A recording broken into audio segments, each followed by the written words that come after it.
Hey everybody, this is Phil with another episode of Michigan Main Street, and I'm here in the beautiful city of Coldwater with my two new friends, Audrey and Courtney. Good morning, guys. Good morning. It was just to start off, let's do a little introduction. Audrey, who are you and why are you here? Excellent question. I'm Audrey Tappenden, the Main Street Director for the Coldwater Main Street program. I'm also a Coldwater native, 2013 grad, so Represent. work here from here.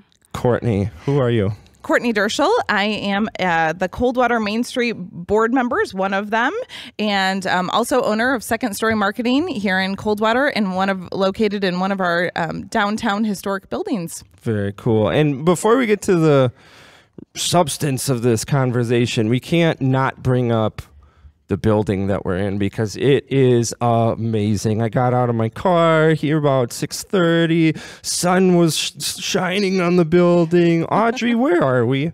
We are at the second oldest opera house in the state of Michigan, Tibbetts Opera House, built in the 1800s by Barton S. Tibbetts. So it's amazing. It's in here. Like you walk through the doors and you feel like you are in 1882. It's incredible. She has presence. Yeah. Yeah, she's amazing. There's been historic renovations done to this building in the millions of dollars to make this just a great community event location for so many things for our community. So we're happy to have her. Yeah, and I was stalking you guys a little bit on the internet before, and you put it to good use, which is amazing. You really take advantage of this jewel in the community. Speaking of the community, this is my first time here in Coldwater. So if somebody has never been here before, Audrey, Courtney, how would you describe Coldwater as a community to them? Good question. Yeah, Courtney or Audrey, you go first. We are a community-centered, very active community. I mean, we've got the number of service clubs that we have for our size is incredible and impeccable. The number of projects that we have going on, you see people love spending time at the parks. We've got great lake chains and, tons of cultural institutions like Tibbetts and our historic library. Mm-hmm. So we're a very culturally rich community. Definitely. Very cool. What's the population of Coldwater? 13 and change, okay. 13,000. Okay. Courtney, what about you? How would you describe Coldwater? Yeah, so Coldwater is really it used to be called the Pulse of Michigan because we are right here down, nestled between Indiana and Ohio. We are about the same distance from Detroit to Chicago, just about. So we've got lots of great things happening for us. I-69 comes through Chicago. And overall, this community is just an amazing giving community. Proud to live here. I'm also born and raised here. Very cool. Embrace the hometown competitiveness where Audrey is the same, where we went to college and then came back to Coldwater to bring our talents, and just happy to be here, and great community to live in. Very cool. Speaking of things happening, Audrey, you just finished a development project on South Monroe Street. Yeah, South Monroe Street has become a hub of activity and development, which is very exciting. So we recently closed out and finished a renovation at 8 South Monroe Street, where they added apartments, upper story apartments, ground floor commercial space.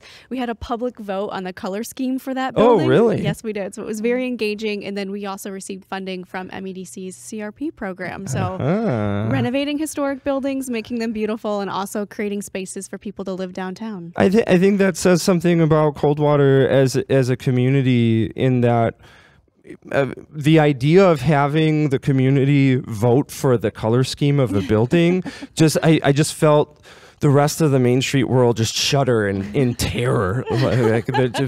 just what would come of that. But I think it says something about Coldwater that you guys reach out to the community and say, hey, what color do you want this building? And people vote, and you go on and you do the next development. So very cool. Also very cool, the addition of downtown housing. You see that pendulum swing to people wanting to live in the center of the city.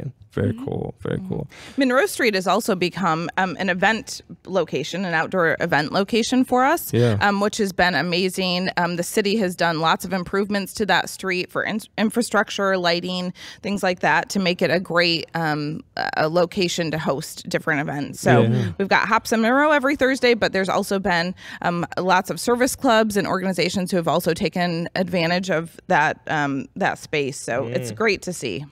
As I was walking around before our interview, taking some photos, also saw a children's museum. I thought that was super cool, and I believe that was a building the DDA owned or currently owns. Tell me about that, Audrey. Yes, our Downtown Development Authority purchased that building in 2019, the fall of 2019, right pre-COVID. And then we spent the next few years trying to figure out what would make a great use in that space. And we ended up partnering with our local children's museum, who wanted to expand, wanted to be closer to downtown where they originally started and had, kind of gotten their roots in the beginning. So it was an awesome partnership. The city council loaned the DDA a portion of funds to help finance some improvements.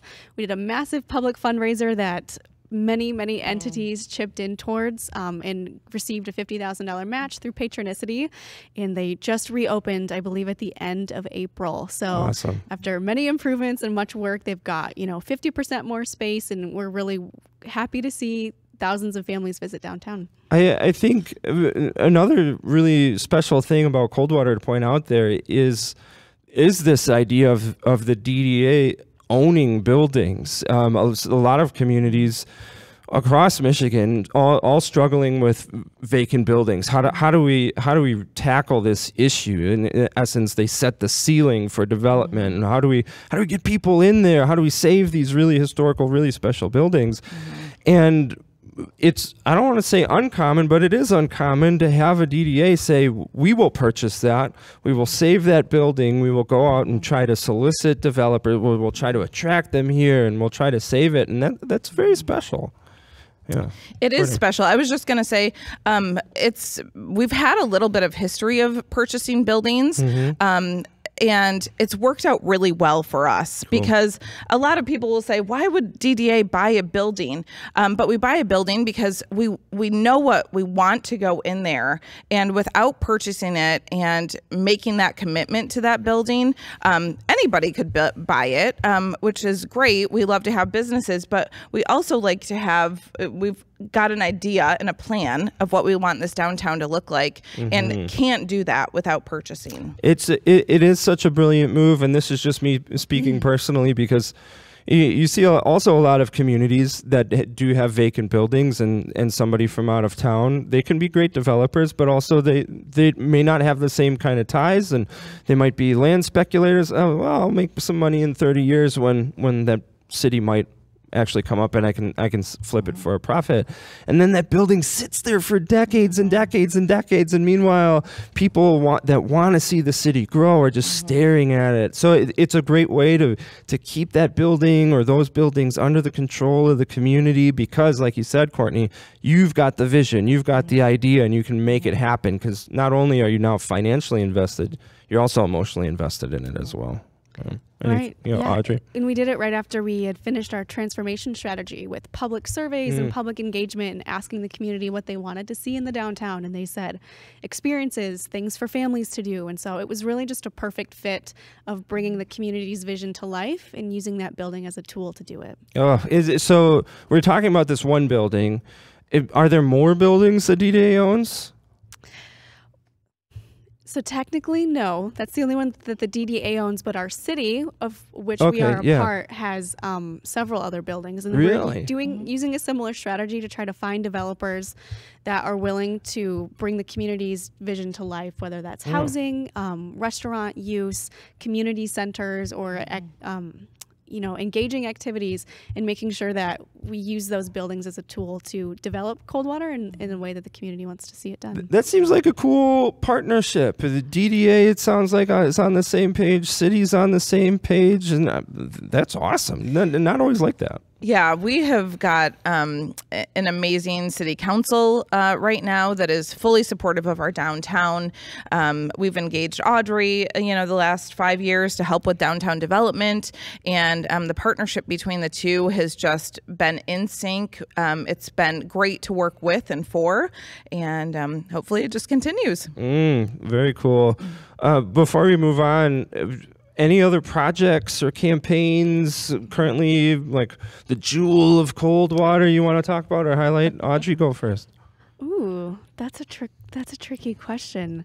We have so many. Yeah, it seems like you guys got a lot going on here. That's I know awesome. we talked about Flats, buildings. maybe? Yeah. Oh, right. So we could. So Southern Flats is, again, another big community institution, a local bank pitching in on a historic building with a really high-profile connection to a famous architect in the area that was designed, helped design You that can name building. drop it, Frank Lloyd Wright. That's the architect. A colleague of Frank Lloyd Wright. A colleague. Helped design a purpose-built funeral home that has incredible one-of-a-kind architecture in our community. And the bank is stabilizing that building and taking advantage of Michigan programs to help renovate it to bring more housing to the downtown. So that's an easy one to be excited about. That building was also a building that we had to more or less preserve because of the Frank Lloyd Wright connection to it, but also because it was the first funeral home built intentionally in the state of Michigan for a funeral home. Wow. Yeah, so a lot of people have a lot of memories there, and we'll be changing what those are. And then Hops on Monroe, which is, if we're shifting to events, is an incredible event where in the summertime we do it for 10 weeks, and I think that totals between 6,000 and 8,000 trips and visits to downtown for people to hang out and listen to music and spend time with each other. Yeah. It's essentially an outdoor beer garden. So we close down the street and we have different food trucks we bring in, different entertainment every week. We have vendors on the street that are selling things that kind of apply to beer or Michigan craft beer. And then we've got our restaurants on the street that are also selling the Michigan craft beer. So dog friendly, kid friendly. People love it. Fun.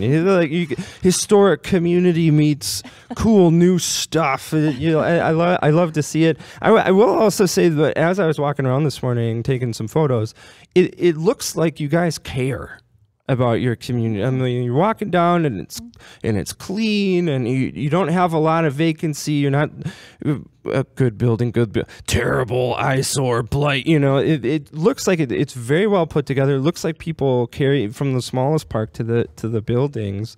From your perspective, Courtney, I'll ask you first. What has it taken to really build Coldwater into what it is now, to continue progressing and to bring events and to have all these development? What to you has been a key element in making that happen? Well, for sure, the city partnership, just getting them on board, changing the focus from industrial and the recruitment of industrial manufacturing companies to a focus to downtown, I think has really, really helped us. I will say again and again, we need community involvement, and we have to have community involvement in order to make all of these things happen. So whether that's sponsorships or business owners, people buying buildings and fixing them up, sometimes not even knowing what they're going to do with them. They just love the historic nature of our downtown, which is amazing to see. And then just everybody pitching in really, makes this possible. So hopefully just more growth in the future. There's been a shift in retail, and so figuring that out is always difficult for Main Street and for downtowns.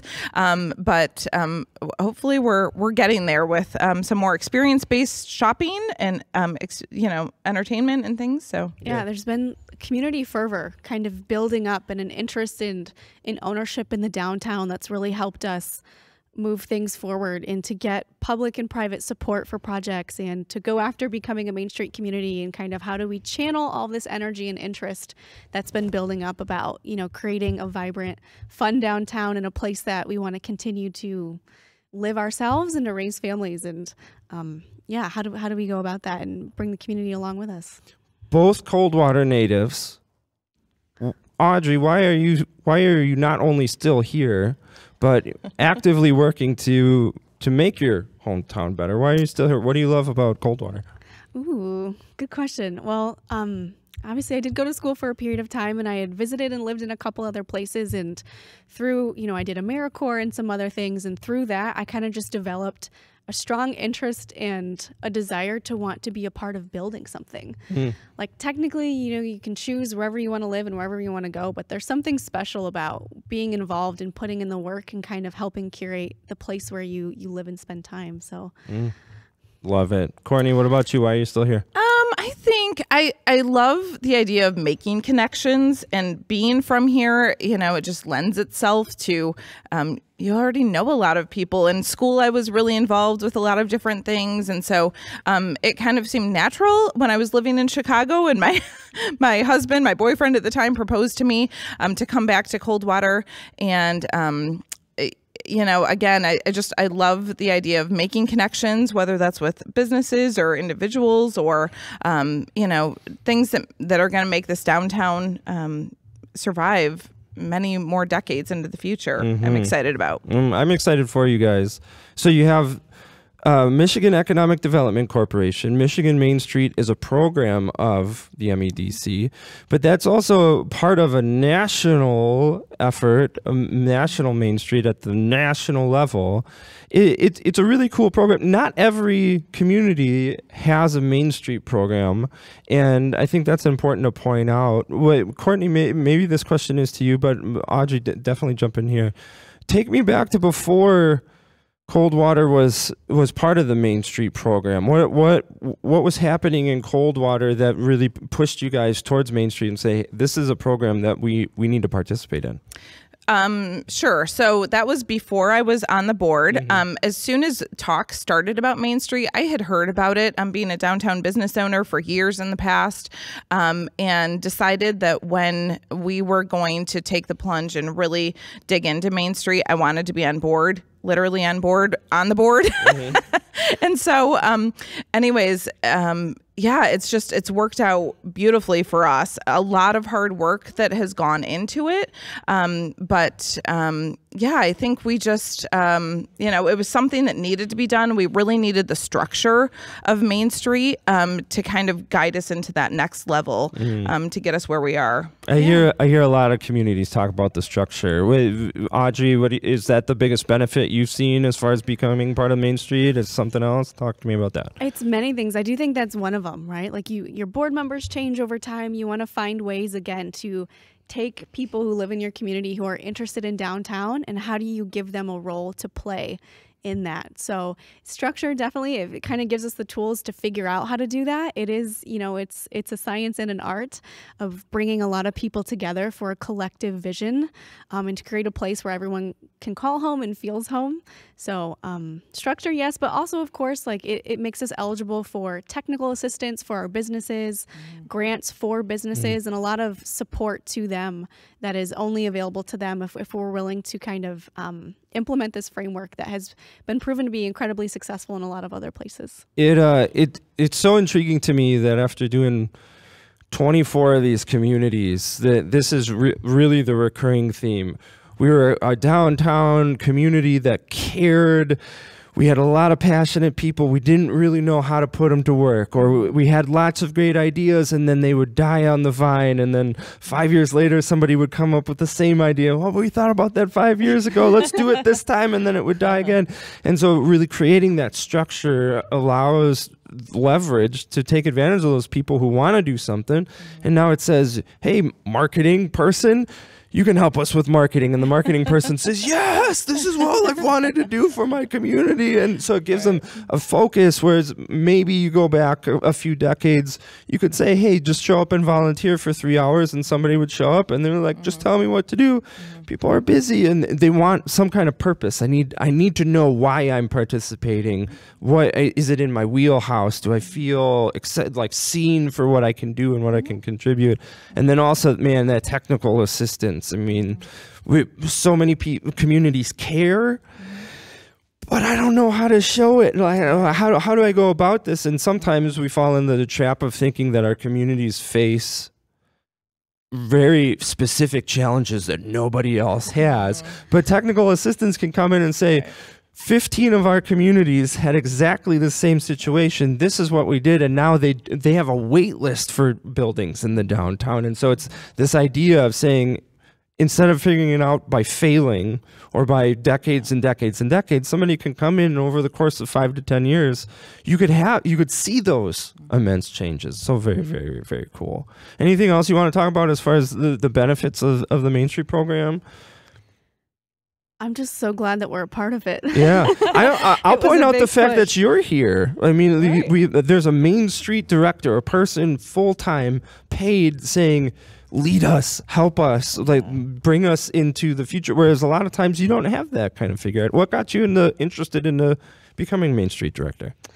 Well, I am not a downtown business owner previously, but I had gone to one of the workshops for Main Street when we were learning about that program, and I was already the DDA director at the time, so I still am that, but now I have kind of like an extra title on top of that. So it was me wanting to become more sophisticated and also seeing like all of the potential that we have and how do we go about and capitalize on people's interest and you know, bring people like Courtney in who are really, really excited and enthusiastic and, you know, putting in a lot of time and effort to make it happen too. So it wasn't just me, it was me and plus all the encouragement I had from, you know, new board members coming in and other staff who, you know, have been aware with the program and city support. I was just going to say, we're so lucky to have Audrey and her passion, her knowledge behind all of this, her work with Main Street and knowledge of downtowns that she's received from the Main Street program. Again, I think it's just one of those key elements that have really pushed us, you know, in the last 3 to 5 years with her being in place to make this happen. Yeah, and I'm going to talk to you directly, Coldwater. She is an absolute gift, man. Like, I sent her information, and within a week, I had literally photographs of 5 different places we could have recorded with thoughts, and then I got her interview list, and she had all of these different topics outlined. Like, she is an absolute rock star. Not every community has a Main Street director. What a performance review. Yes, not every community has a Main Street director, and not every community has a Main Street director like Audrey. She's an absolute gift. Audrey, we were talking a little bit about technical assistance, and specifically something that you're in the middle of receiving assistance in is branding. Is that right? Yes, we are. Talk to me about what that process. What stage of the process you're in, and what you've experienced so far. We're so close. Yeah, so close. Well, next week we get to see the first draft of the next actual week you do? graphics and the visuals. And up to this point, we've done like stakeholder interviews and we've talked about community assets and important architecture and, you know, like what is Coldwater known for inside, you know, in-house, and what are we known for people who come here to visit, to vacation, and kind of figuring out what our niche is in the region and how do we market ourselves as a place to be and to spend time. Yeah. Right? Like we're in Tibbetts. Tibbetts is a place. It has specificity. It has attitude. It's got like a history. And so does the downtown. And it's how do we find a way to put an image to that, or images, and really go out and promote it more. Who's doing that branding for you? Ben Muldrow with Arnett Muldrow. Swoon. Ben Muldrow. Swoon. Arnett Muldrow, nationally recognized. Ben Muldrow is just an absolute genius. Incredible insight, incredible accent. We love it all. Yes, he was recently doing a branding exercise for Rogers City. He drove by Saginaw and close to me, and I was like, hey, let's hang out and eat some barbecue. And he showed me Rogers City branding. It was brilliant. Page after page of like how he got in 24 hours. He did that, and you know, old ladies crying. Oh, this branding is so beautiful. And you have access to that through Main Street. It's just and all the file formats, which people like Courtney can appreciate and geek out on. I couldn't be more excited that we get all of those. So, yeah, and that seems like a little... Institute it right away. Yeah, because it seems like a little detail. Right. But if you really want community buy-in in something like branding, and that's where the power of branding comes in, is when the community buys into it, you got to make it easy for people to use. And so if those logos and things exist on somebody's hard drive in City Hall and nobody ever sees them, it's really hard to say, yeah, that's us, that's our identity. But it's a community brand, and that's what I've told people. Like, yes, we are leading the way and helping create this, but we hand it off to you to use, to you know, to not co-pilot, but to coordinate essentially, and the events that you want to do and tie it into that destination brand. So I'm pumped. It's such a great point to point out, because sometimes the impression is that a downtown or a main street exists apart from the rest of the community, and that's not at all true. It's a centralized leader in the community, but it doesn't exist in a vacuum. It's not just downtown for all. How communities function is that center kind of sets the ceiling of potential. You grow that center, everybody stands to benefit, even if you're outside of that area. And so I love, Audrey, your point is that it's a collaborative process. Everybody can buy into this because everybody stands to benefit from it. Very, very cool. I think the Main Street in general is just, I've been so impressed with the collaborations that they encourage, and between building owners and business owners and people that support the downtown and contractors and just different things like that, getting everybody kind of on board. I think really shows the vision too of what we want for a downtown, which is collaboration between everybody, that's coming there, that's using it. Very cool.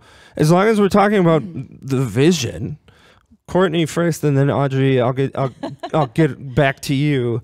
What do you see as opportunities in the future of Coldwater? If you had to look into the crystal ball, what would you say? Yeah, we've got to do this, or this is the direction that we're pushing for. What do you think about that? Opportunities, vision, possibilities.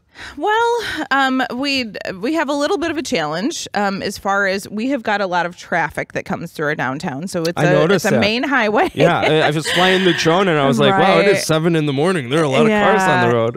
It's very busy, and so we've got some streetscape ideas planned, and working to organize that with the city as far as MDOT as well. We've got to work with in order to make those happen, to make it just more of a place that people want to come and hang out. They just want to be. And whether that's buying, whether that's having an experience, whether that's grabbing lunch and sitting on a corner and, watching the traffic slowly go by rather than racing, is one of the things that we've got to work on here next, I would say. And we've got tens of thousands of square feet of opportunity in the upper stories of a lot of our buildings to capitalize on, and 3 or so acres of green space to put to use for more, community collaboration and spending time. So lots of opportunity, definitely. Yeah. I love the intentionality of this, because the highway is a challenge. You got a lot of traffic moving pretty fast when you want people to do the opposite. You want them to move slow. You want them to stop. And so that is a challenge. You can't change the highway, though, but you can say, how can we as a community have more events, have more businesses, have more green space, really compel people to want to be here, whereas as opposed to just saying, man, this is really hard having all this traffic here. Like saying, okay, we have to do something. We've got to plans. exist with this. Yeah. Or just, people that just drive through and never stop. How can we get them to stop? Right. And so getting them to slow down is one way. If we get them to slow down and see what we've got to offer is an option, but just again making it more inviting, I think. And I want to build on that. So I know one of the things that we think about, or people ask me sometimes, is like, what is your vision for the downtown? And kind of similar to like people stopping, I want to see people in the neighborhood surrounding downtown marching in like ants on Friday night or in the evenings. And how can we really create and improve those connections to all of the neighborhoods? I mean, we estimate that half of the city's population lives within 10-minute walk of downtown, a half mile. And so I really mean it when I say, like, I want lines of people funneling in from the neighborhoods. So much potential opportunity. I mean, the traffic is a challenge, but at the same time, that's a lot of eyeballs. Always looking at Coldwater, seeing it. When I was doing this work in rural southeastern Ohio, the challenge there was, how do we get people from the highway that will take them 45 minutes to get to where we are to actually visit our town, because they don't have the same kind of infrastructure. And so that was their challenge, which, if you want to talk about challenges, how do I get somebody to drive an hour to my city that might have a population of less than 2,000 people? Like, that's a huge challenge. Here, the traffic is a challenge, but at the same time, A lot of potential there. And that walkability of people being able, half your population being able to walk down here. Woo! Right? Yeah. I think Audrey has mentioned like she wants bike lanes or something like directing people downtown, you know, or like cool, fun walking paths that really like, I keep using the phrase like, I've lost it, but hospitality to the max, right? Yeah, like unreasonable hospitality. Yes. How can we find ways to truly invite the community into the downtown and be really forward and creative with how we do that. Extreme hospitality, is that what you were calling it? I love it. I love it. Well, if people are listening to this interview and they're as fired up as I am about Coldwater and they just want to check it out on the internet, Audrey, how can we find you?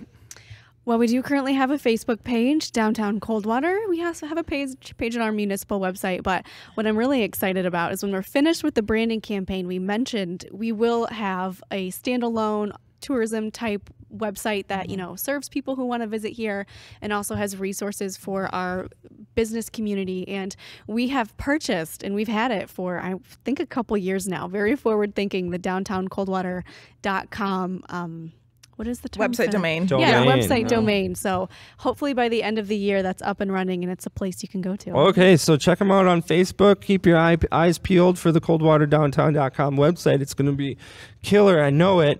Thanks so much, guys, for just an amazing conversation. Thanks for inviting me into this beautiful space in your home here in Coldwater. I'm looking forward to visiting outside of work.